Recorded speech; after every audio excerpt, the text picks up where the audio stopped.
Hello, I'm Peter Joseph, and welcome to the Why I Advocate campaign. You can learn more about this at thezeitgeistmovement.com, where we're basically trying to get people from around the world to discuss why, in a very concise manner, they advocate the Zeitgeist Movement, the Venus Project, and of course a resource-based economy. So for me, to make this concise, which is very difficult for me at times, I'll give three basic overlaying points. The first, I think, is best summarized by St. Timothy, and that is, for the love of money is the root of all evil. And I think, historically speaking, you'll find that to be the case. Even in many things that tend to be aberrated for the sake of aberrated, seemingly unrelated to finance, you'll tend to find underneath the surface there's something causal occurring within the system itself. For example, there's a great deal of violence occurring in the United States. One of the most unique things that's been discovered recently by social scientists is that the degree of inequality in the current society, in a society, is directly proportional to the rates of violence across the whole spectrum of violent behavior.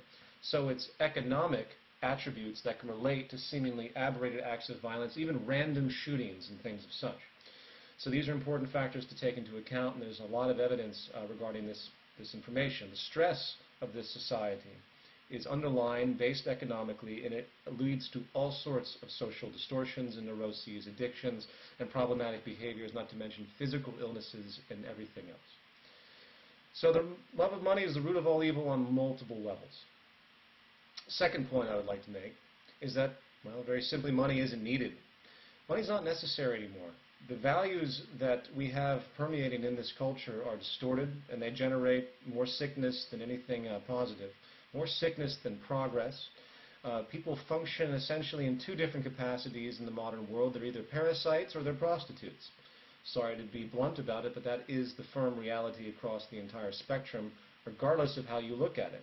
There's a subservience attribute to what this system demands, and it always blows my mind when people think that there's something free about the world that we live in.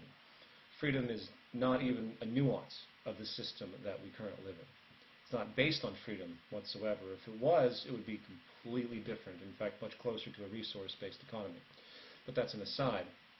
So money is not needed. Not only do the values need to be changed, where people don't have the acquisitive materialistic values, they don't have to be brainwashed into constant conspicuous consumption to keep GDP up, to keep employment up, and everything else that keeps this machine going.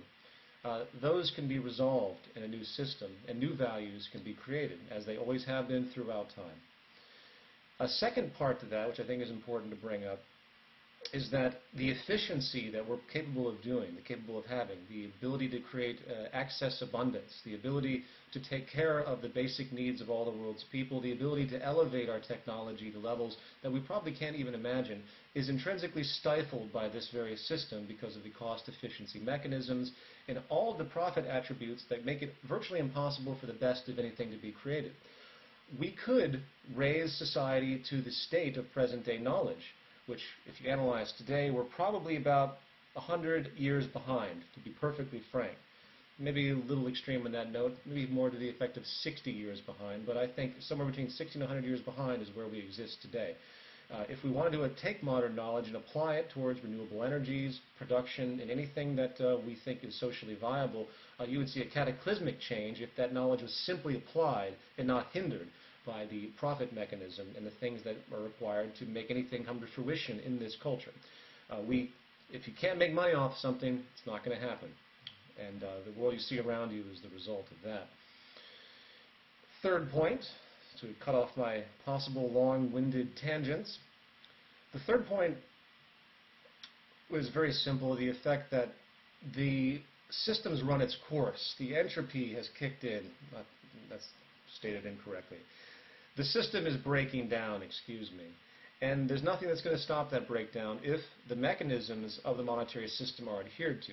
It's only if the mechanisms are bypassed and, say, gigantic amounts of debt relief is assumed, or things of that nature, or Manhattan projects, if you will, for, say, renewable energies. Those are the only things that are going to slow the decline of the current system, which has been breaking down for at least 70 years now. We don't see it because we live it. We're in the box, remember. So as this system continues to fail, as the wars increase, as the social stresses increase, as the divisions of society increases, you're going to see a lot of social instability. And it's about time people realize that there's no solution anymore within the current order. We're going to have to do something different. We have to change our way of thinking if we expect to resolve this and to create a stable society, a steady state society that can actually take care of the 7 to 8 billion people that are on this planet, or going to be on this planet. So I'm going to leave it at that.